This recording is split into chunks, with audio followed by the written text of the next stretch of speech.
morning, and thank you for joining us. Ukraine warned that Vladimir Putin's military is strengthening its presence in Crimea amidst the worst standoff between the West and Russia since the Cold War ended.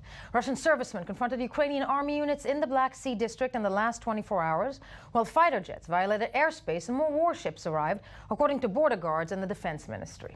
U.S. Secretary of State John Kerry is traveling to Kiev today after discussing sanctions against Russia. First, let us go live to Jacob Elon, who is our special assignment in Kiev for I-24 News, and in Moscow, where we are joined by Moscow Times journalist Gabriela Tertrald-Farber. But first, Jacob Elon, good morning to you. Good morning, Yael from Kiev. Okay, Secretary of State John Kerry due to arrive in Kiev today, stepping up this international crisis to another level. Now, who is he expected to meet, and what does the Ukrainian administration, the current one, expect him to do? Right. Well, he's definitely going to meet all these Ukrainian politicians who would like to see Putin away and would like to see any help and are crying for help from the West and from Europe. It is a sort of a standoff right now. Russia is clearly moving to strengthen its grip on Crimea amid all these economic threats from President Obama and European leaders. And today, Kerry is certainly welcome here in Kiev, by the way, where thousands of demonstrators are still on the streets day and night, 24/7. I'll give you an example. I interviewed former Ukraine President Viktor Yushchenko. Right. He puts it this way. He said, there's no gray area here. It's either Putin or Europe, and for us, it's Europe.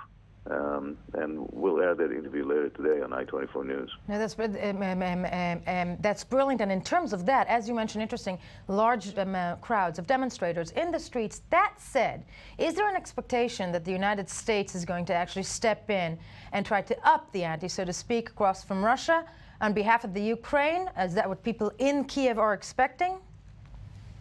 Let me put it this way. People here in Ukraine, in Kiev, they look desperate. Frankly, from high-ranking politicians to the people on the streets, they're sad. They're walking around the streets here in quietness, in very, very cold weather, around 0 degrees centigrade, snowing, very cold. But still, they are hoping for, at least in Kiev, they are hoping for any help. They are actually clinging to any help from the West, from Europe, and from the United States. And nobody's sure what's going to happen. But here in Kiev, the sentiment is very clear. We don't want Putin, and they always make the point that it's personal. It's Putin. We have nothing against Russia. It's just Putin. That's how they put it. Now, it's interesting that you say that this has become somewhat of a one-man's band show in that respect. Let's go to Moscow now, where we are joined by Gabriela Farber of the Moscow Times. Gabrielle, good morning to you. Good morning. Now, we had these conflicting reports yesterday of a Russian ultimatum overnight about the Russian fleet threatening the Ukrainian vessels in Crimea. It is a threat of, because currently, right now, there's actually not really, there's no fire, so to speak, quote unquote, as we say in the media. Is there a threat that Putin, is there any indication in Moscow coming out of the administration there that, more force is going to be used? Well, President Putin hasn't made a decision yet pertaining to sending more troops into Ukraine. But the Russian authorities have denied this Ukrainian allegation that there was an ultimatum set for 5 a.m. Moscow time to hand Crimea over or face an attack. Now, Putin, though, is, he's getting a lot of criticism, not just, Angela Merkel in Germany basically called him almost a lunatic, to quote her. The EU is now threatening sanctions, so is the United States. What is the reaction of the Russian people to this move on behalf of their president? It's a very split reaction. It's a very divisive topic in Ukraine, but also in Russia. You have people who support the idea of bringing back the Crimea into Russia because Crimea is part of the collective imaginary of what belongs to Russia. So many Russians in Russia believe that it's legitimate to take this piece of land back that Nikita Khrushchev handed over to the Soviet Republic of Ukraine in 1954. But a lot other people here in Russia believe that we need to fix problems at home before we start trying to fix problems abroad. And some people are extremely upset that we're on the brink of a conflict with a brotherly nation to the Russian people, both Eastern Slavic countries with a long shared history. In the actual historical beginning of Russia, Kievan Rus lies on Ukrainian territory. So for many people here, an intervention is nonsensical. Okay, Gabriela, thank you. And finally, to Jacob Bellon, if you're still with us, there is a division within the Ukraine that we cannot avoid. I mean, there are parts of the Ukraine that are pro-Russian. Is that felt in Kiev? Do you feel a division in or split in the country between its citizens when it comes to either Europe or Russia? Well, in Kiev, it's pretty much clear that they don't like the Russian actions and they want the European help. But I wanted to say maybe a couple words about the ultimatum. There's a lot of disinformation, spins, rumors, tension, and nerves. What happened yesterday was a classic case of misinterpretation. You know, there are now two Interfax news agencies. There used to be one, a Russian one, so-called. Now there's Interfax Ukraine and Interfax Russia, and they are not the same anymore because the Ukraine Interfax announced that they are independent now. Now, they have run this report yesterday about the ultimatum, quoting some anonymous Ukrainian sources. Right. And that made the rounds around the world as if it was Interfax from Moscow reporting. So there was a little mix-up there. I think that there's no real ultimatum, and I think that Russians don't really need that. They just do it. No, very true, and I think teaches us again never to trust just one source in journalism. Jacob Bellon, thank you so much for joining us from Kiev, as well to Gabriela Farber from Moscow.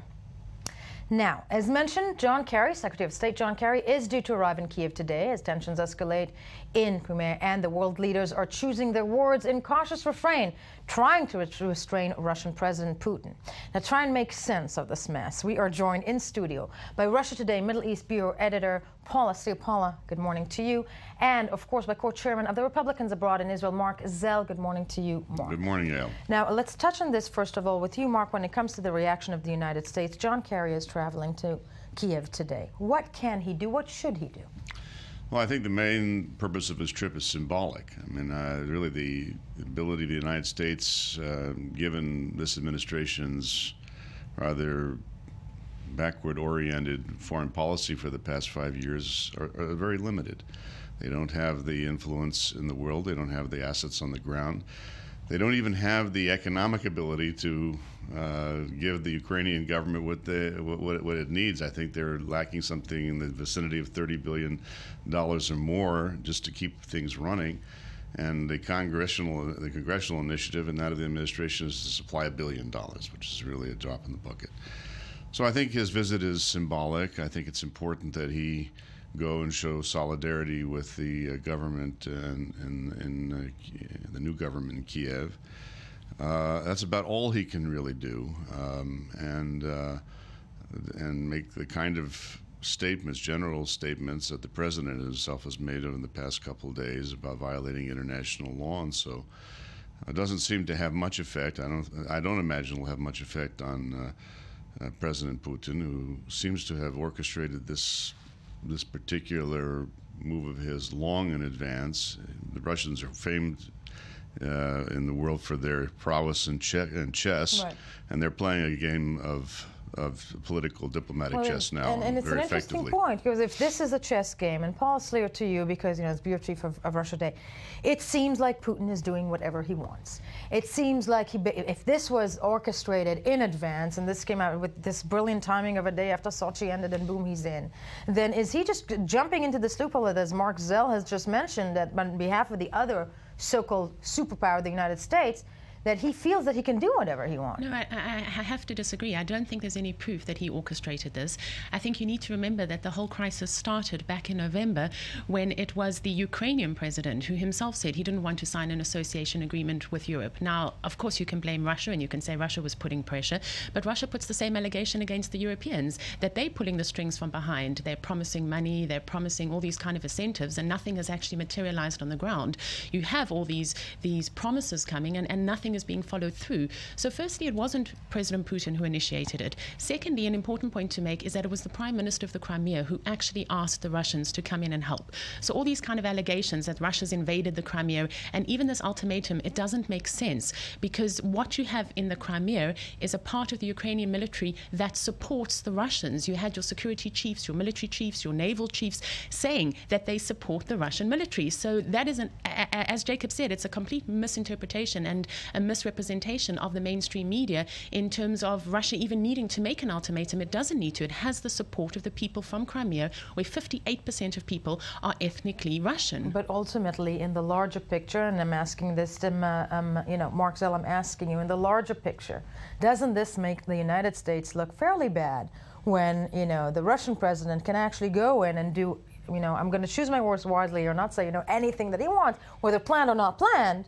the United States doesn't seem to be doing anything other than wagging its finger. Well, look, I certainly agree with this. The United States this administration began its diplomacy vis-a-vis the Russians' so-called reset in 2009.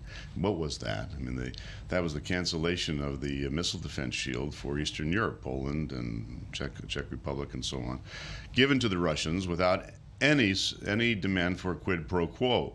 Now, that was an immediate sign to the then President Medvedev and Prime Minister Putin, but it's all Putin, as we know. In reverse now, yeah. Right. That the American president was a new phenomenon, a weak president. And you know from us studying the Russian media since Obama came to power in 2009, that the Russians are basically making fun of the American president and the American administration. So they understand that he's weak. The Russians have used American retrenchment around the world to reassert their status. They're not a superpower, but they have kind of reacquired the status of a superpower, notwithstanding the fact that they don't have the physical assets to qualify, by outmaneuvering the Americans time and time again around the world. They've done it in the Middle East, most extraordinarily in Egypt, where the American president just turned Egypt back over to the hands of the Russians after, the 30, 40 years of Russian and Soviet absence from there. And around the world, you can see it. And Putin's an expert in manipulating this. He's well known for his nationalist views, his actions in Georgia in 2008, his actions throughout the so-called CIS in the last 5 years or long, to reassert Russian presence in these areas is well known. What he's done in Ukraine is not a surprise, and I disagree with you. I don't think it was a reaction to European meddling. It was an opportunistic move by the Russian president to reassert Russian authority in areas of the Ukraine where they already have de facto control. Isn't it actually what Putin is doing? I mean, whether planned or not planned, this is reasserting his power on that country and in effect breaking it into half. Look, I think there's two elements in your question. Is he asserting his influence on that country? Yes, I don't think I can argue with that. Is he effectively breaking the country in half? I definitely disagree with that. I think you have a country that's deeply split between East and West, and that split goes back.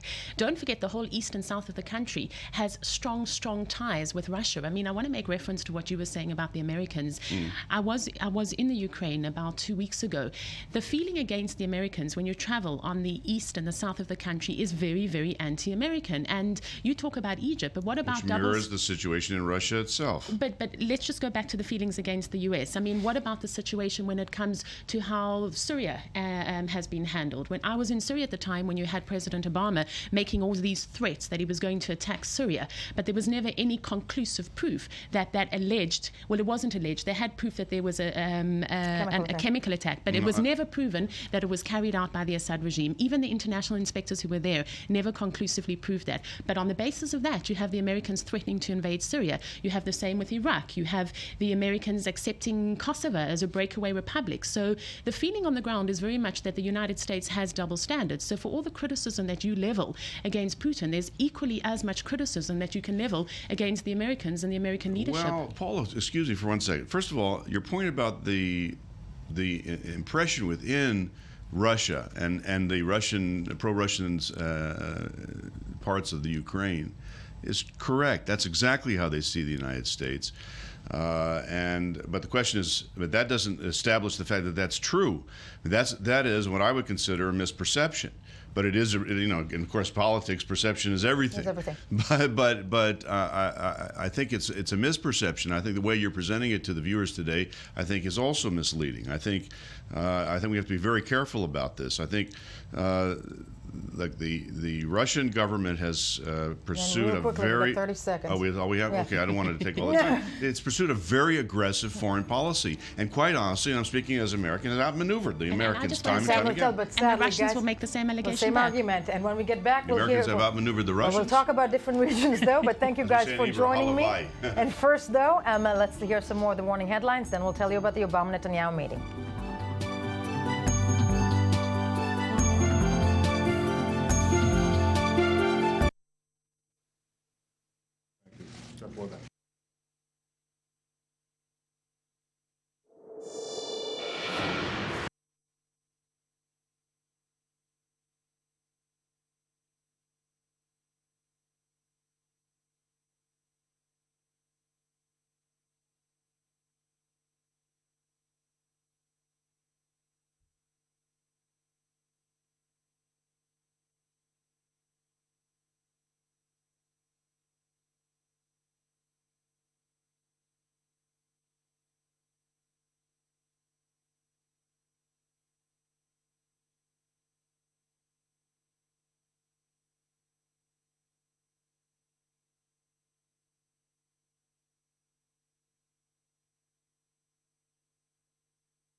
Okay.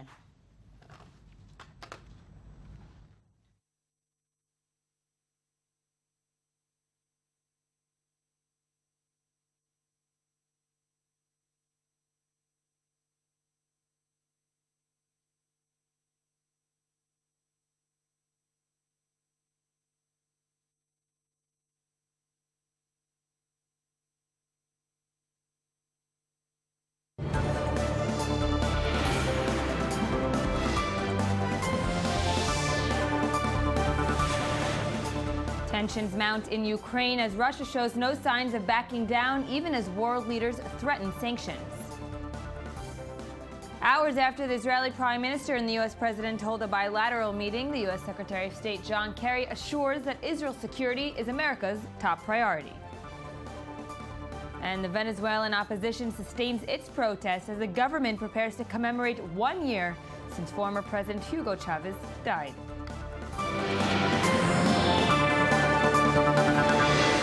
Good morning, I'm Yael Wissner-Levy, and this is I-24 News. We begin with the intensifying Ukraine crisis. The U.S. has suspended military cooperation with Russia. This covers exercises, port visits, bilateral meetings, and planning conferences. The U.S. decision comes as Ukraine's ambassador to the UN says that there are now approximately 16,000 Russian troops deployed in the disputed Crimea region of Ukraine. I wish to brief you on the most recent development on the territory of Autonomous Republic of Crimea, Ukraine.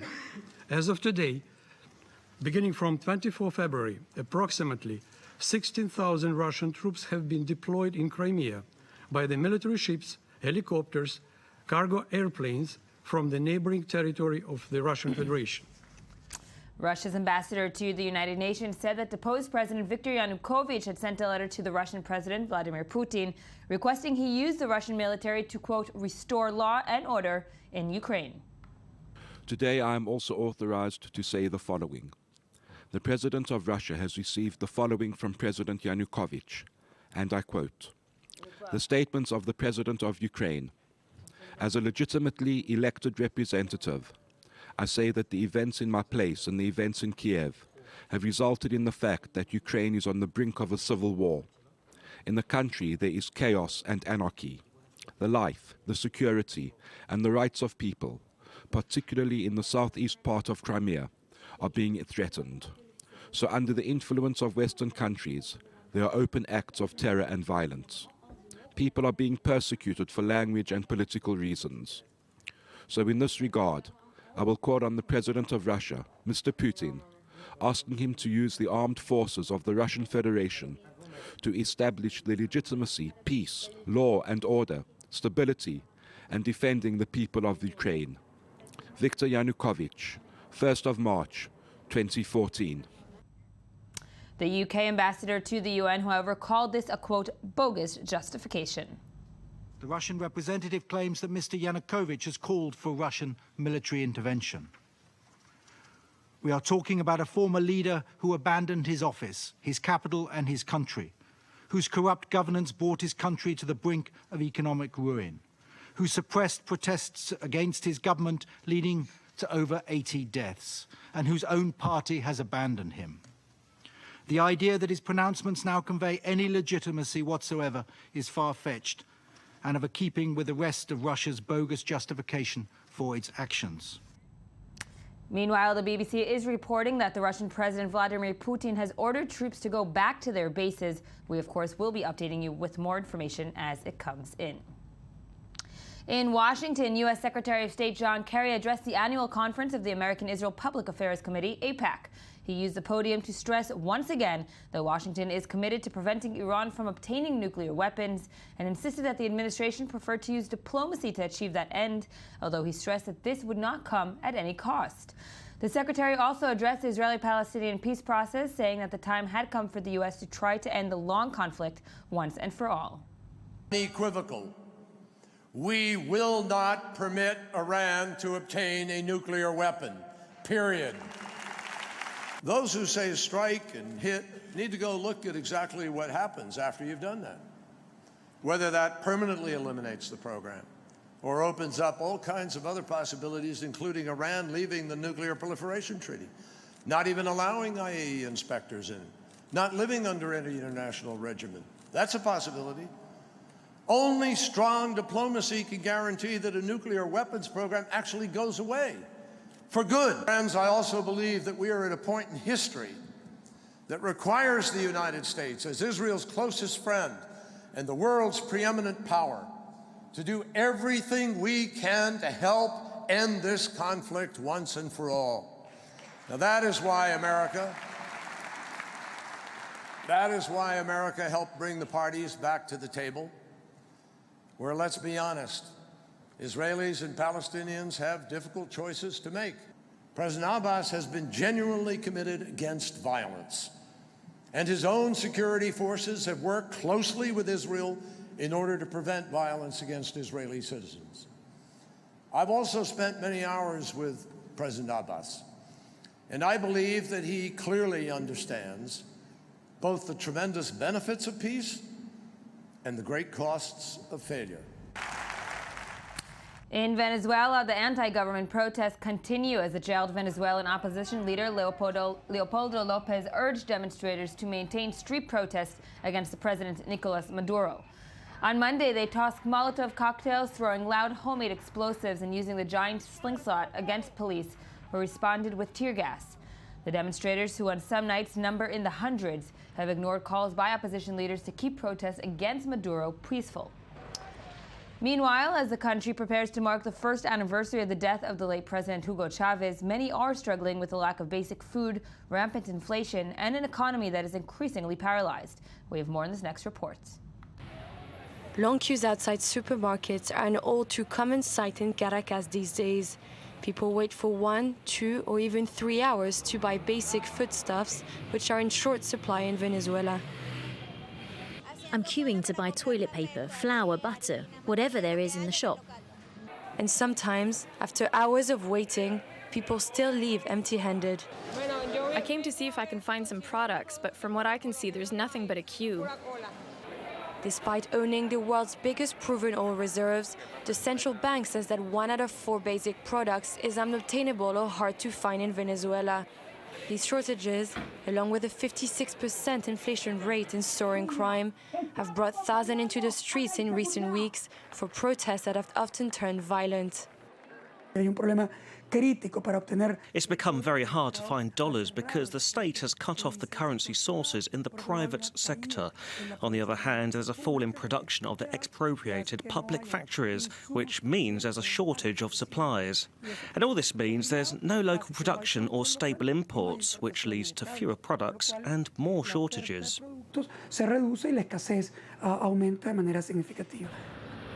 But the socialist legacy of the late President Hugo Chavez is still strong here and has tempered protests in some working-class neighborhoods like this one. Chavez set up supermarkets with state-subsidized goods sold to local residents at much lower prices, making them less likely to blame the government for Venezuela's dire economic crisis. Having this place has been very good for us because it gives a lot of benefits to those living in this area. With no quick fix to Venezuela's economic woes, these benefits will be increasingly precious in the weeks and months to come, even though everyone has to wait their turn. China says it has captured the final 3 suspected perpetrators of Saturday's terrorist attack at the main train station in Kunming, which left 29 people stabbed to death and an additional 143 people injured. The state news agency said police shot and killed 4 of the attackers on scene. The terrorists were reportedly a group of 6 men and 2 women, believed to be Muslim separatists from the northwest. And we finish with images from Alaska, where dozens of sled dog teams began the famed Iditarod race that takes them nearly 1,000 miles of wilderness over the next week. A total of 69 teams, some hailing from as far away as Jamaica and New Zealand, participated in the race, which started in Willow, a town 50 miles north of Anchorage, and ends on the coast of the Bering Sea. A quick reminder now of your top headlines. Tensions mount in Ukraine as Russia shows no signs of backing down, even as world leaders threaten sanctions. Hours after the Israeli Prime Minister and the U.S. President hold a bilateral meeting, U.S. Secretary of State John Kerry assures that Israel's security is America's top priority. And the Venezuelan opposition sustains its protests as the government prepares to commemorate 1 year since the death of the former president, Hugo Chavez. Those are your headlines. Join us in 20 minutes for more headlines from the I-24 News Desk. Next up is the Morning Edition with Yael Levy. You can always find us on Facebook and on Twitter, and watch us on our website, i24news.tv. We'll see you soon.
Yes.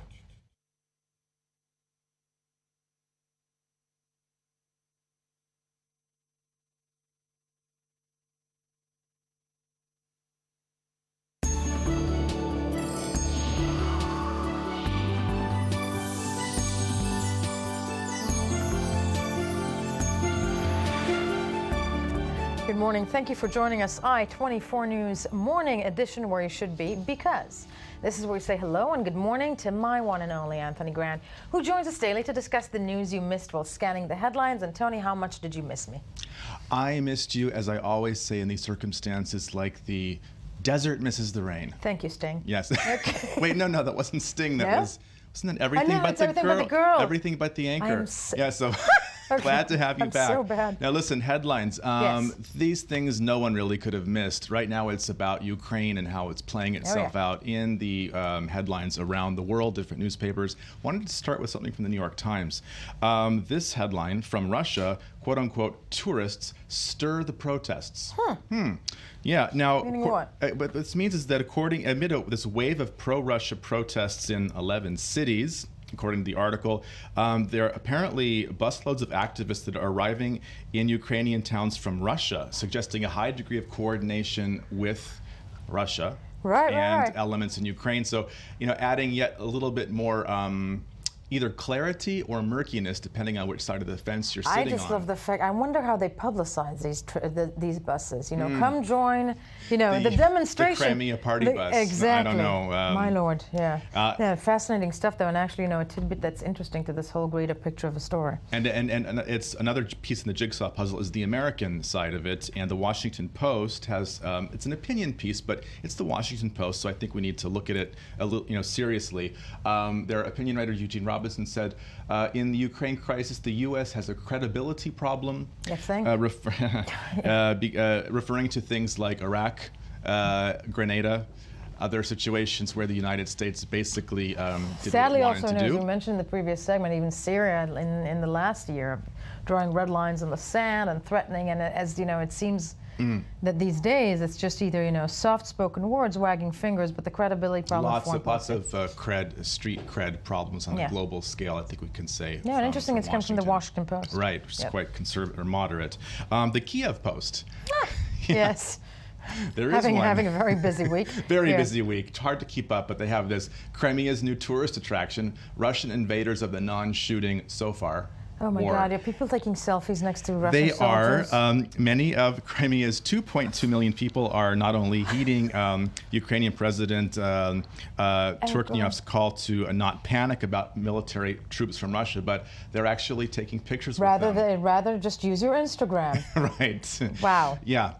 So there's that aspect to the whole crisis as well. And then, of course, some of these serious American political magazines like The Atlantic are trying to be very analytical and to kind of figure out what is going on and why. The Atlantic says Putin's playbook, the strategy behind Russia's takeover of Crimea, and they talk about the soft annexation unofficial policy of Putin. And I love that, you brought all these American headlines, because I had this discussion, having been in the States now for 2 weeks with some friends, about the fact that international news rarely make it to the States, but this one is so big.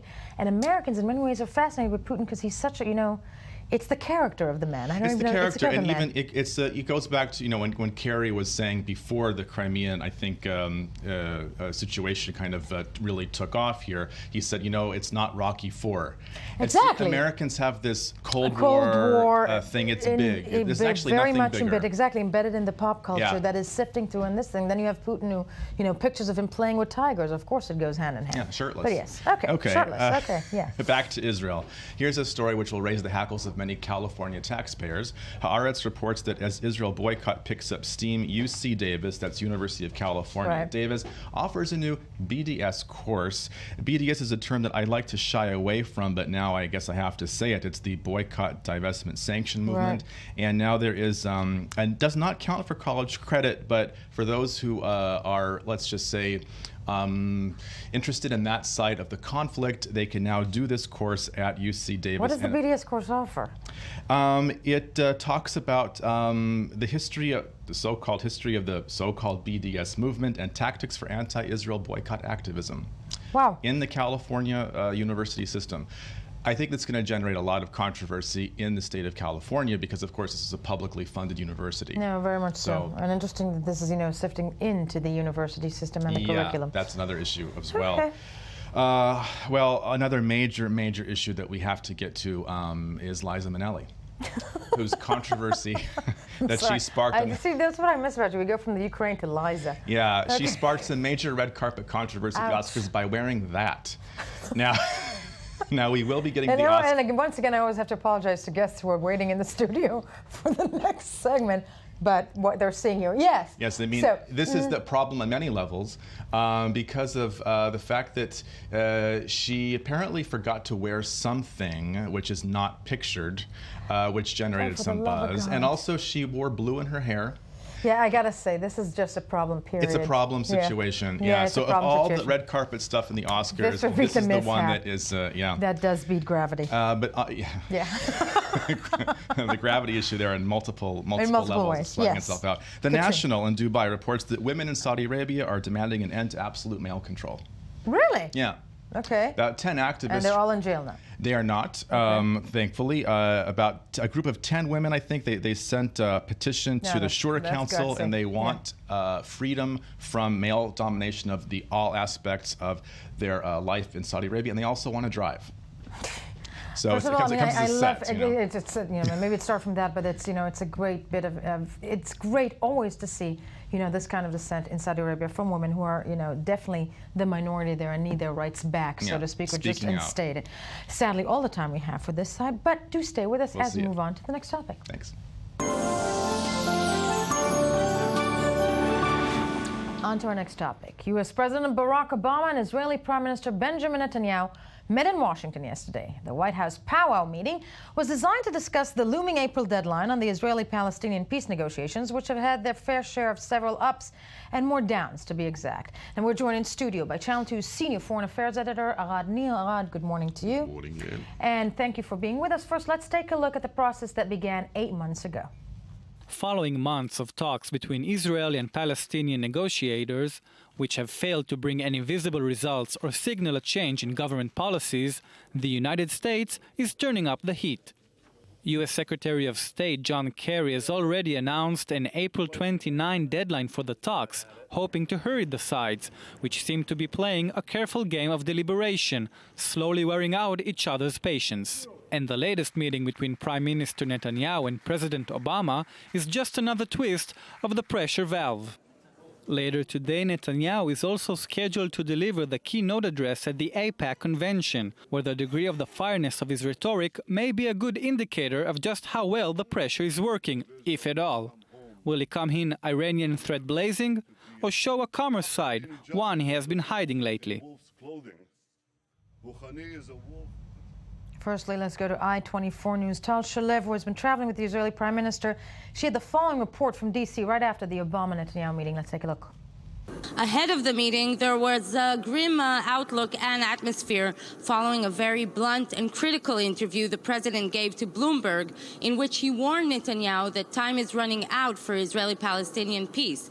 But at least on the public statements, the tension and the so-called ambush was not evident, at least not at the opening statements between the two leaders. The alarming events in Ukraine might have changed a sense of urgency.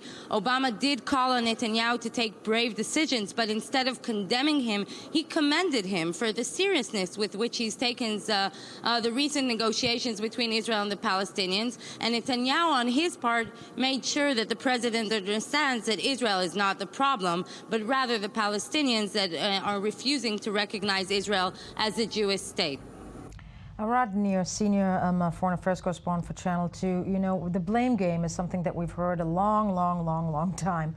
I'm looking at this specific process, which began almost 8 months ago. I think it's, almost like my pregnancy. It's supposed to end in 9 months. And it was supposed to end in 9 months. What went wrong here this time? Well, firstly, maybe you were a bit too optimistic. You looked at the full half of this glass. Silly me. Even though mine is totally empty, nevertheless, you were referring to an 8-month process in the very beginning. This process goes on with ups and downs for 20 years now, and we see no end to it, unfortunately. Regarding what's happening today, we are all waiting for Netanyahu's speech at AIPAC, which is a very, very Hamish location there. And usually from past experience, we've learned that this is where Netanyahu actually answers Obama. Where does it go to? I don't know. I can't tell you. I can tell you only one thing. There's sort of happiness in the Netanyahu entourage nowadays because they found Obama in a very, very sensitive situation regarding what's happening in Crimea, what's happening vis-a-vis Russia and Putin. Unfortunately, I think this is not for the good of Israel, because the aim to, or the will to solve the problem here should be Israel's interest, exactly as Kerry and Obama are saying. It's not their interest. They couldn't care less. Look at well, we don't have a map here, but we are just a little tiny dot. Look at Russia. They're so big. And it's an interesting point you made, because, before Netanyahu arrived in the United States, as Tal Shalev mentioned, Obama gave an interview to Bloomberg in which he was very adamant about what he expects Netanyahu to do. And yet yesterday in the meeting, what he said, leading into, and I'd like for us to take a look at leading into the meeting, this is what he had to say about Prime Minister Netanyahu. Let's take a look. I think that Prime Minister Netanyahu has approached these negotiations with a level of seriousness and commitment that reflects his leadership and the desire for the Israeli people for peace.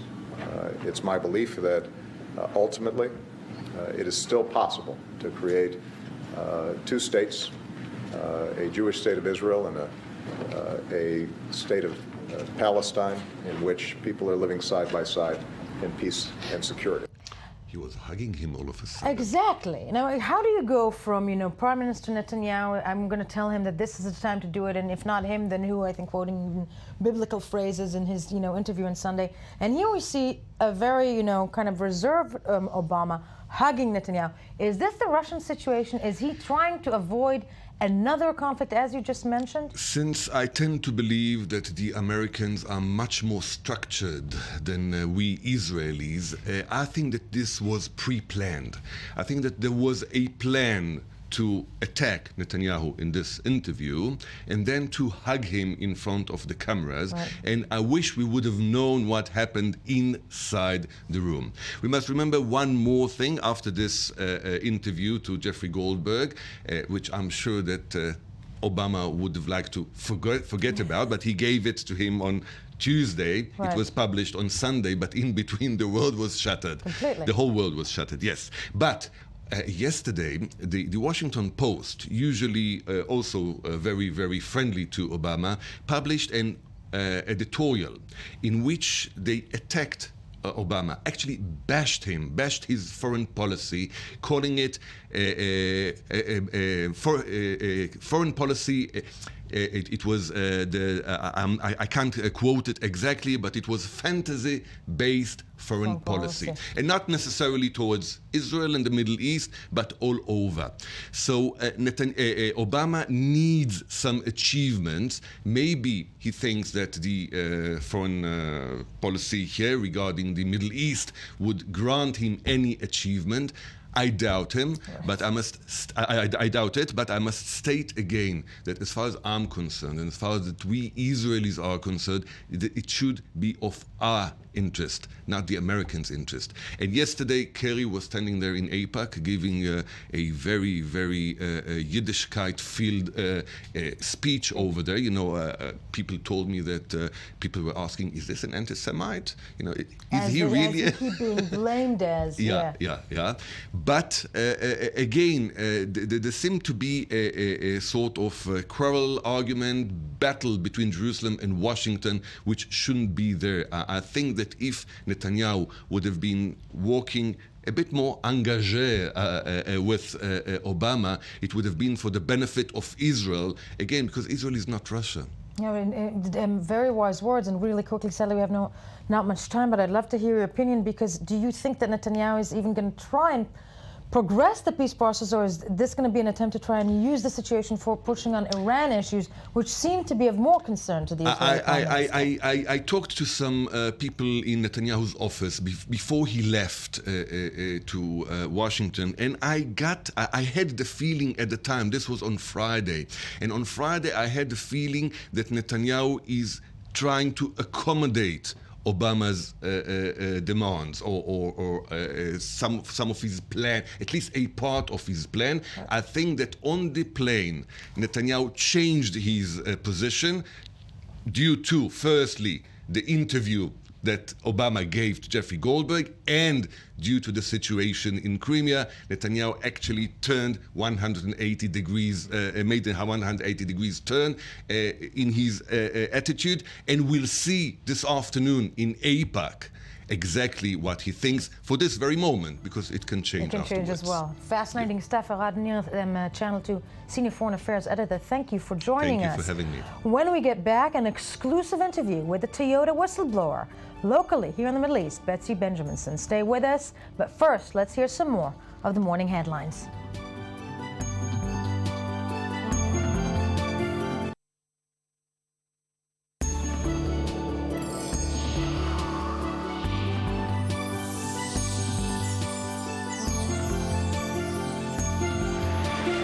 Welcome back. It is still Tuesday, March 4th, 2014. This is still the morning edition where you should be, and I'm still Yael Levi. Thank you for staying with us. Our next topic, a very important one. If you ask Betsy Benjaminson why she risked her career and financial well-being by turning into a whistleblower, she'll be hard-pressed to offer a comprehensive answer. But for that, we have her here with us in the studio. Now, let me introduce you first. Betsy, who is the mother of 4 from Sderot, is also a translator by profession and has in recent years waged a war with Toyota Motor Corporation, the world's largest automaker. She doesn't know what made her ignore the advice of her lawyers and leak thousands of secret Toyota documents that reveal, according to her, that the company was to blame for the deaths of drivers that killed when their cars were suddenly accelerated. We're happy to be joined by this courageous woman, Betsy Benjaminson. Good morning to you. Thank you for joining us. Thank you. And also by her lawyer from, and you helped me with this, Chakmon Cheskia? Cheskia Chakmon Law Firm, Advocate Amos Chakmon. Good morning to you too. Good morning. Now, Betsy, I want to start with you because, I mean, before we, delve into the subject, we're going to take a look at the story and then hear your story. Let's take a look. From a small apartment in Sderot, Betsy Benjaminson, a Japanese to English translator, was making a living working on inner documents circling in the Toyota Corporation. Little did she know she was about to become the catalyst of the biggest crisis in the auto giant's history, one that ended with billions of dollars spent on out-of-court settlements. Cars would suddenly accelerate, often ending in terrible accidents and fatalities, and Benjaminson, as a translator, was also an invisible witness to the corporation's inner dealings. One sentence in this document, one sentence in that document. Somehow the picture came together, and I saw that the engineers who were dealing with the runaway cars were in a state of confusion. The engineers are saying they don't know what's going on. There's a ghost in the machine. Benjaminson, in her 50s and a mother of 4, seems far removed from the portrait of the adventurous whistleblower we have come to acknowledge. But she has made a choice. I can do something meaningful in helping prevent this horrible kind of tragedy, or I can turn away and just keep making my paycheck and just be a little screw in a huge machine. So I made a choice that I can make a difference. I can make my life meaningful. I can maybe change the world with these documents, even just a little. Benjaminson's leaks have reignited what was by then a fading scandal. She was immediately terminated by Toyota, but they have not attempted to sue her for any damages. The truth is that I just have to set aside the value of money and think of the value of life. And from this, actually, I'm gaining a lot. And we are, as I said, we are very happy to be joined by Betsy herself in studio. And I want us to, first of all, hear your story and how this all began. You're a translator from Japanese to English, right? That's right. How do you know Japanese? I went to school in Japan. I was in Tokyo for 4 years, immersed in the language. By the time I came out of that, I could really speak and read Japanese completely. Unbelievable.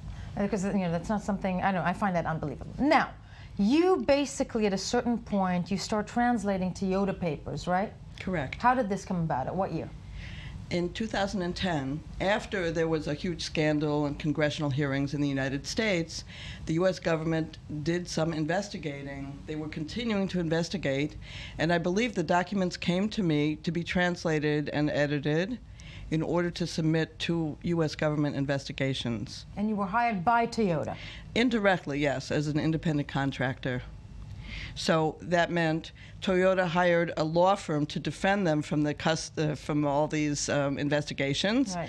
The law firm had to find important documents and submit them, but they had to be submitted in English, so they had to be translated. And they find you, Betsy, in Sderot in Israel, of all places, and to translate these papers. Now, walk me through the process. You get these papers, you know the story that's involved, and basically it is that Toyota is being accused of hiding what information that the cars that were out there, I'm trying to simplify this for our audiences, were accelerating without any reason, causing certain accidents that killed people. I'm simplifying this, right? That's correct. They were accused of some sort of electronic glitch inside the engine computer that was causing the cars to accelerate without a command from the driver. But Toyota had maintained in public all this time, to this very day, that there is no such thing, and their car computers are perfectly safe, and the fault is either floor mats trapping the gas pedal, maybe a sticky gas pedal, and maybe the driver stomped on the gas and thought they were stomping on the brake. Right. Now, there is one specific accident, actually, that made you, actually, or upset you very much, isn't there? Yes, I read about many, hundreds of them around the world, but there was one trigger point. Which one? That was when a driver reported that his car, when he attempted to park it on a cliff overlooking the Pacific Ocean, instead of stopping, it just took off and zoomed right over the cliff and landed on the rocks. What happened to that person? There were an elderly couple in this car. The wife died, and the husband lived, but only by a miracle. Now, you sit with these documents. You're, indirectly hired by the company, and you start seeing what in the documents? Bit by bit, point by point, I could see there was a huge discrepancy between what the engineers themselves were saying inside Toyota to each other, that, well, we don't really know what's happening in these cars. Things are going wrong out there on the road. We have to figure out what it could be. It could be electronics. Sometimes they saw it was electronics. They saw they took a test. They put sherbet, like ice cream, on a car pedal. And they said, okay, we're going to test this to see if it sticks. They put a little gravel in it. They see if it could stick. Well, it didn't stick. But they drove the car around, and they found that the engine was surging. It was racing without any input from the pedal. So that was one kind of reality. Yeah. But the other reality that I saw from inside the documents was, well, the press is giving us some pretty tough questions. We have no choice, but we must evade these questions. We must consider how to crush our opponents in the media. How can we do that? We must shred. That's in the documents. In the documents. Let's shred safety reports. Let's hide them in our legal department. I'm assuming that you had to sign a confidentiality agreement as you started working, but you see this information, you sit with this information, and then how do you go from that to the decision of, because you are a mother of 4, I know how hard it is to be a working mom. I know how hard it is to, you feed your children and family, and there's a lot of fear involved, but you make the decision to basically, okay, what? I have to tell people about this? How does that come about? That was a complex and time-consuming process. I had to do a lot of homework. First, I had to understand whether what I was seeing in the documents was real. So I consulted technical experts, and I looked at the public record about Toyota, and I saw that even members of Congress had strong doubts about Toyota's story. It gave me confidence. Then I reached out to a business ethics expert, and he said, in a case of an ongoing future risk, he's a rabbi actually, he said, it's permitted, if you need to disclose this to stop from future harm, you can, but it's your decision. But then I also realized that I didn't want to put my family at extraordinary risk, so I needed also a lawyer.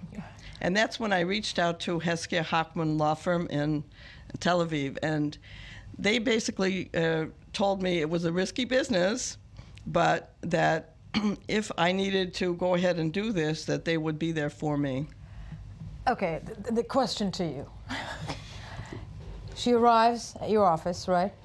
How, what is your first advice? Because, I mean, at the age of whistleblowers, and, I'm half American myself, I don't think people realize that in the States, whistleblowers are not heroes. They're not regarded as heroes. There's a lot of retribution. It's a fearful thing to do. What do you guys advise when you meet? Betsy. First of all, the first time that we meet, we don't advise her anything because we're very skeptical about the whole story. Right. So we check and we verify. And after we get convinced that what she's saying is actually based on real documents and facts, we're talking to her and we understand that, okay, she's really concerned about public safety. The issue of being, as a whistleblower, being accepted or not, it's one thing when you talk about some dirty secrets, but when you talk about public safety, it's a totally different story. Yeah. No, I love the comparison to Snowden. But, no, very true, but then, you have this very courageous woman who comes to you, and at the end of the day, when I'm saying, it's a very risky business, because Toyota is a huge corporation. How did, when she came to you with the information, did you look through it as well and you realized, okay, she's correct, and how are you going to protect her? How does that decision come about? It's, first of all, you have a feeling that this is the right thing to do. Right. And when you start analyzing the situation legally, you understand that when she entered a non-disclosure agreement, it was for normal daily things, but definitely not in order to prevent the information that can be viable for the public safety from coming out. So we started to feel that actually she has the right under these circumstances to do what she's planning to do. Her heart tells her to do it, as it seems, because it was your heart leading you. And you take these documents then, and what do you do? Who do you bring them out to? Well, this was also part of the decision-making process. Originally, I realized that the media had not had the last laugh in this, that Toyota had actually won in the court of public opinion, and so I wanted to try to correct that imbalance. Right. And I did try to disclose them first to the media, also with the intent that the government should notice. So I first went to CNN and Huffington Post, and we had some stories there. Yeah. And after that, sure enough, the door to the U.S. Senate opened, and they took in some documents, and they wrote, Senator Charles Grassley of Iowa took this up as a whistleblowing issue and as an oversight issue, and could see that there was something fishy. So he wrote a letter questioning, and this raised the first big public question mark about the story that had been perpetrated or propagated around in the media. No, definitely so. And that said, Toyota, I mean, I'm sure you were scared throughout this process. I'm sure you were fearful. At first I felt like it was a cloak and dagger operation. A little bit also David and Goliath against this huge thing. At times I called myself a flea biting at the toe of an elephant. Toyota has this huge reputation as being legally very fierce. And so, but eventually I changed. I realized more and more as I read more stories from victims, and I even talked to victims, I said, Toyota may be big, but these regular, ordinary people who've been so harmed and who may, in the future, continue to be harmed with no recourse, those are the people I need to be focusing on. When I have a choice of, well, am I afraid of my future income? Yeah, Toyota could bankrupt me. Well, yeah, but if I don't do anything, the other choice is somebody might die. Now that's, and still a very courageous thing in this day and age, because many people would not take that road, would not go down that road that you did. And so I want to ask, you come up with these documents, in a move that I have to say again, we have to remind people, you're a mother of 4, you're living in a tiny town in Israel. You're definitely not the match for a big corporation, but do they approach you? Does Toyota approach you? You weren't sued by them, were you? No. Okay, then what happened after you brought out those documents? Nothing. I kept going. It's sort of like going into the Red Sea, is the sea going to split or not? Just keep going until you're up to your neck, and just keep going with the whistleblowing and keep telling the reporters and keep talking and keep looking at those documents until there's a result. And the work is not really over. Yeah. So what more needs to be done? Well, there's a pending criminal penalty that's being negotiated now by the U.S. Department of Justice with Toyota.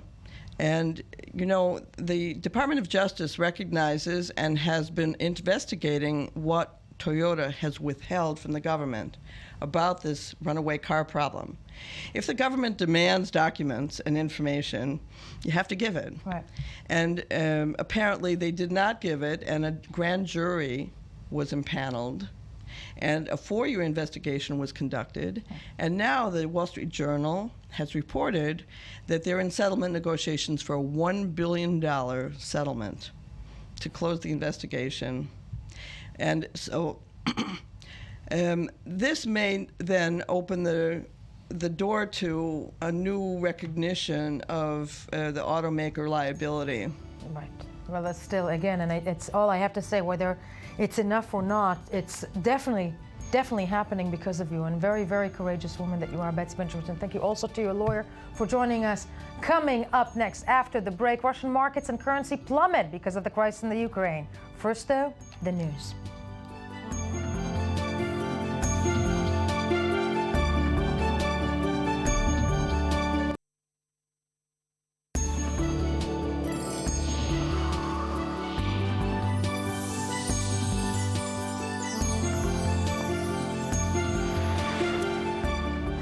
Good morning, and thank you for staying with us. I-24 News Morning Edition, where you should be every single day, because that's where you get your daily dose, okay, of my one and only Anthony Grant, who's here with what's hot on the web and what's going viral out there. And my God, make me laugh. Well, you know what? You don't need me to make you laugh, because we've got Pope Francis. Oh, yes. Yeah, Pope Francis. We're going to hell. God love him. Yeah. Okay. Has dropped an F-bomb. No. Yes. No. Well, he didn't say it in English. He said it in Italian by mistake. He was trying to say in his sermon. You're in kidding the Vatican, me. he was trying to say the cazzo, but he was like il cazzo, which it means something really bad in Italian. I don't know what, but it's kind of close to the F word, and it went viral on the internet. He was upset, but he got over it because he's the Pope. And wait. This is like the Pope standing going baffanculo. Sort of, something yeah, like that, yeah. which is the only curse I know in Italian. It's like in French you say like, oh putain, you get upset. Yes. In Italian you say that C word. The thing, yeah. And yeah, it's all over the news. And this is a great Pope. Yeah, we love this Pope. This is a great Pope. This Pope is by turns, a little bit crazy and then very serious, because he also went on to Twitter to offer some sage marital advice. Which is what? How to live a good marriage? Unite with the Lord. Now, no matter what problems you might be having with your spouse, and whether that spouse is male, female, or something in between, because with this Pope, it's kind of okay. Yeah. Really, you need to marry yourself to the Lord, and in the Pope's eyes, things will work out fine. I have to say that there's days that I do want my husband to marry the Lord, but so I can relate to that. But and the Pope, okay. The Pope is just there where we need him to be, I online, love this Pope, making little, linguistic blunders that titillate the masses. Yeah. Okay. Speaking of titillating the masses, I'm losing my cables here. Well, how about Rupert Murdoch to add some sizzle to your from the Pope to Murdoch, to your day? He's also gone on Twitter to say, New York City is now totally managed by leftist activists with no experience in running anything beyond protest. Big mess ahead. Now, Murdoch has been silent for a while on the social media, so now he does appear to be coming out swinging. I have to say that de Blasio's the man who brought him out. That's okay. Yeah. And were things better under Bloomberg? I don't know. Anyway, don't you think that Rupert Murdoch is the type of person who would love, Bloomberg as a mayor, because New York City is right now the city of the rich. Absolutely. Okay. And de Blasio's trying to take it down 1,000. To people like us. I have to say, though, running protests is not easy. It's like herding cats. It's so this may actually have been a compliment. Really? Maybe. No, it wasn't. It wasn't at all. But herding cats. We should ask some cats. No, but this is the financial expert. So. Yes. Okay. Yeah, no, and a lot of financial stuff underpins that tweet, so it's actually very interesting. As is a paper owned by Rupert Murdoch, the New York Post, who had this wonderful headline. Okay. Actually, I would say lead. This is Cindy Adams, who's the headline of the story is an inside look at the Oscars and its parties. Here's how she starts off the story. The Oscars. Who'd want to watch anything else other than maybe Francois Hollande's bedroom?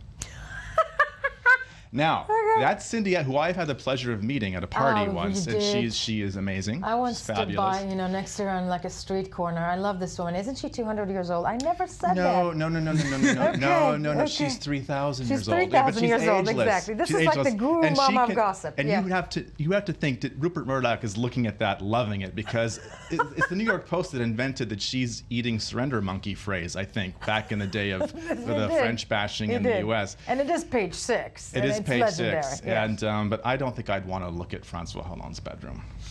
So I mean, Cindy, leave it to her. But speaking of things glamorous, or the red carpet. Yes. Okay. Please. Let's just get right to it. I mean, I wasn't here, so we didn't really... I know you're wearing red because of the Oscar, buzz, which is still with us. Of course, that was the reason this morning. That was the reason. We got some, just a couple images here of some red carpet do's and woes. Of course, there was Liza's blue schmata, which it's just drooping in the wrong places. She forgot to wear her undies. It was pretty clear. We love her. We love her. I'm so glad we have Cabaret. Yeah, yes. Yeah, and she looks better in red. I have to say, she's a red girl. That's just bad. It's like I don't even know how to explain that. It's like a satin curtain somewhere in the Middle East. It's just not. Yeah. Is blue not the new good. black? Yeah. Okay. And I think we have a couple other pictures there from E! Online ran a whole series of the red carpet arrivals. There was. Who's that? Okay, I picked these three lovelies. Yeah. Now we've got Gaborni Sidbe. From the fabulous, rocking the fuchsia and a lot of fuchsia. We have Lady Gaga. That's guts. Yeah. Gutsy. We have the Lady Gaga looking very I was about to say, this is very, and it's very held back for Lady Gaga. Very restrained. And then we have someone wearing some kind of a dead bird around her feet. I don't know. The ruffles. The ruffles is slightly reminiscent. It's kind of the swan thing. The Bjork. It's like the Bjork dress, swan dress, watered down. And it's like the swan that was beaten to death and that wrapped around somebody and dragged along around the red carpet. Yes. Put it back in the zoo. You and I should do just fashion, Tony. That's fabulous. Our next show. Sorry, Joan. Okay. And did you see Pharrell's short pants? I did not. Well, I don't know if okay. No. Pharrell. No. We love him. Yeah. And we love his wife, Helen Lashishan. Well, anyway. She's actually wearing what he should have been wearing. Right. And if you look at Zac Efron, who is a fabulous actor, he's wearing floods. Come on, guys. Yeah. Put those pants cuffs where they should be. Draped liberally over your footwear. Completely. Listen to Tony here. I mean, it's just it's like dressing 101. I mean, I'm no expert, but it's basic. But shorts to the Oscars. I mean, I know he's the #1 song in the land, and he's Pharrell. He's done a video with Madonna. He's God, whatever. But no, he's not God. But he got us talking about him, honey. Yeah, but it's just too leggy. It's too leggy. Too leggy, and I'm still a firm believer that it's only us women who show our legs. Come on, don't take that away from us as well. It's cooking and legs. Leave that. Yeah. And why does his wife look like a man? I don't know. Anyway, something about the suit. Yes. McDonald's. Now Ronald McDonald. Yeah. Mickey D. McDonald's in Pacoima, which is near where I went to high school in California. I'm so sorry. Yeah, well, someone only got one napkin with their quarter pounder, and they freaked out, and they're suing for $1.5 million. And they would probably win. In the Valley, Valley girl, Yes. people need excitement because there isn't a whole heck of a lot going on there. So this is one way to making it- generate some buzz. You Messages lash out for at your local 1.5 McDonald's. million, they only gave me one napkin. Now let's face it, it is kind of annoying when you've got a McSauce dribbling down your arm and you have to reach for a sleeve because you can't find a napkin. Dude, it's McDonald's. Bring your own napkins. For the love of God, come on. You're walking to McDonald's, don't expect the maitre d'. Don't expect the maitre d', but expect some unexpected glamour in a place where you might not expect it. Where's this leading? I'm talking about Florida. Of course. Did you know? And we're back. Did you know Yes. that a La Durée French macaroon dispenser shop has opened up on South Beach's Lincoln Road? Are they now, insane? This is. Florida is a state that generates and deserves a lot of scorn and derision, but let's just put it where it's at. Okay. But I would say that the fact that La Durée, which is the finest purveyor of French macaron, opening in South Beach, is raising the bar. It's raising the bar in Florida, and it's going to make it a destination unlike any we have ever seen. I want to go achshav now. I'm sorry. Don't you think? Yeah, no more herpes monkeys in Florida. Herpes it's now monkeys. elite pastry. Elite pastry, which you fuel up on those, and you can confront any sort of herpes monkey that's going to come your You way. think that's going to save Florida? It might save South Beach. It might save South Yeah. Beach. Oh my God. Okay, Tony, for the love of Allah, thank you for being with us this morning. Okay, we'll have macaroons after. Yes, we will. Celebrate your Do arrival. stay for in the studio for the really funny stuff now. Okay. All the funny stuff. Yeah, because we are joined finally. Okay, we're leading in by the Economy Magazine correspondent Daniel Roth, who's here actually. I love this segment because it kind of ties the whole show together. And you're here with the story about. Take it away. Ukraine. Yeah. Basically, it's what's happening in the world right now, and it's also what's happening in the economic world. The Ukrainian economy and the Russian economy have taken huge hits, particularly in the last few days, but also in the last few months. Right. But the last couple of days, I think, have had the major effect. And you also have this piece for us. Yeah. And before you break it down for us, because we know nothing about it, let's take a look. I still have armies in the Ukraine. The Ukraine. The Ukraine is weak. It's feeble. I think it's time to put the hurt on the Ukraine. I come from Ukraine. You not say Ukraine weak? Yeah, well, we're playing a game here, pal. Ukraine is came to you. How about I take your little Boris? Once it may have seemed like something to joke about, but this is no laughing matter. With major turmoil erupting, the economic future of Ukraine is uncertain. 7% of the population's cash is rumored to have been withdrawn from the system, and on Friday a cap was set at $1,400 per day. The hryvnia has lost about 20% of its value since the beginning of the year. The International Monetary Fund is expected to step in within the next 2 months and be the major source of funds for the next 2 years. Of course, there is a possibility of default for the country, but I guess that sovereign default is quite low risk possibility at the moment. While there are some liquidity problems, most likely they will be overcome with the funds from the IMF. The acting Ukrainian government has asked for $15 billion in aid, the amount that had been expected and then canceled after just $3 billion had arrived from Russia.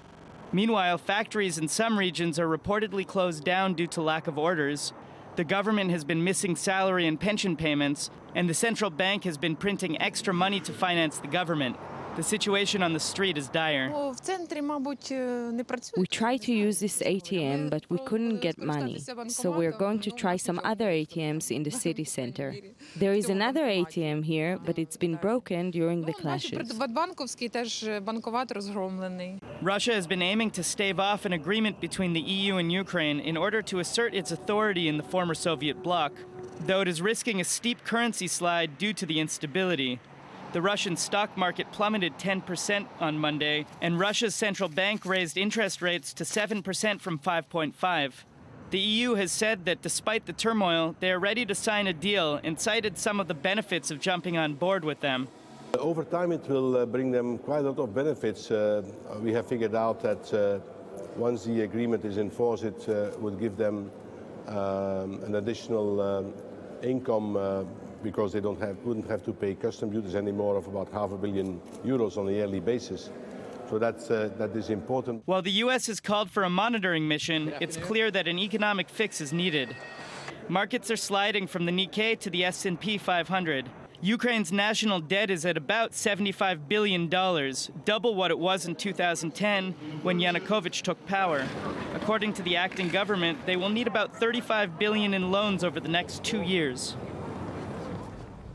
And we're joined by Daniel Roth, the Economy Magazine correspondent. This is all about money at the end of the day, isn't it? To some extent, yeah. For Russia, it's also about control of their former satellite state. It's also about control of natural gas. That's a quarter of Europe's natural gas comes from Russia, and half of that goes through Ukraine. So it's really, for Russia, it's important in terms of controlling their relationship, not in terms of being a good for their relationship with Europe, but controlling their relationship with Europe. Can they, and I'm asking layman's questions here because I'm not the economy expert, but can Russia actually also threaten with Gazprom to kind of choke the gas flowing into the rest of Europe through this crisis? They can, but right now, actually, European countries, in a lot of cases, have stored up a lot of gas. That's why the markets haven't been hit quite as hard as they could have been in the last few days with the rising tensions. But across the board, what you're seeing is emerging markets from Russia to Ukraine to Asia and elsewhere getting hit by this. No, definitely, because as you mentioned in the report, and I'd love to figure this out a bit more, the Russians themselves, the ruble has been affected, right? The ruble has been affected. The stock market's been affected. They've had to raise interest rates to try to stave off inflation. Gazprom's price dropped 12.5%. So you're talking about a move that has hit Russia hard economically and may purposefully hit them more if the U.S. looks and says, you know what, we're gonna hit you guys with sanctions. Which is supposedly on the table right now. Sadly, we don't know what that means when it comes to foreign policy these days, or statements of that. So when Russia does the calculation, because I'm assuming that when Putin decides, okay, I'm going to go into Crimea and just flex a muscle, in the long run, do you think though that the pros basically outweigh the cons for Russia, because what's at stake for them financially? Look, Ukraine is not a very powerful player in the world. Also, economically, it makes up 0.2% of the global economy. So Russia, if I had to guess what they're thinking, okay, it's shaky for the next little while. We're going to make this move. Nobody's going to expect it. Markets are going to come down a little bit, but people will get used to it. At the end of the day, markets, the entire global economy is based on confidence. And if people get used to a situation and normalize it, then Russia may be betting that it's fine. Russia's in charge of Crimea or Ukraine, and things go back to normal. Daniel Roth, you actually made me understand that. That's an amazing thing. Economy Magazine every single day, 7-10 p.m. here, I-24 News Middle Eastern Time. That's it for us this morning, folks. Visit us on the web, on our Facebook page, I-24 News. Join us tomorrow morning to start your day, as you should be doing every single day.